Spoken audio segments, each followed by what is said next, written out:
నవరసాలు తెలుసా? సరే నవరసాలలో ఏమేమి ఉంటాయి చెప్పు. నవాలు చెప్పురా. పెసళ్ళు. పెసళ్ళు ఏమంటారు అన్న అవి జీలకర్ర. జీలకర్ర.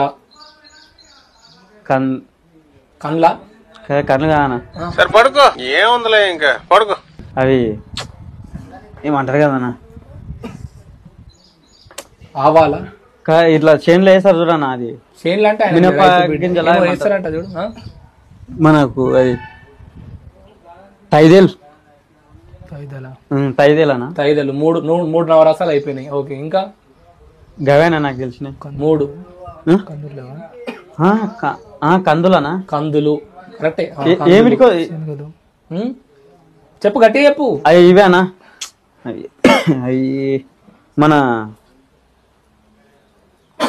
ఆందేపు గింజలు రసాలు అవి అవి కూడా కలిపిస్తారు. అదే అదే. సో 9 నవరసాలలో వీళ్ళు 5 చెప్పారు. ఆందేపు గింజలు, ఇంకా కందులు. ఆవాలు జీలకర్ర. జీలకర్ర. నవాలు. నవరసాలలో నవాలు. ఇంకొకటి ఉన్న చూడు 8 అయిపోయినాయి. ఆ ఒక్కటి ఆయన చెప్తాడు. ఒక్కటి ఏదన్నా ఒక్కటి. పెసర్లు అయిపోయినాయి. ఇవి నవరసాలు. వీళ్ళు యాక్టర్లు.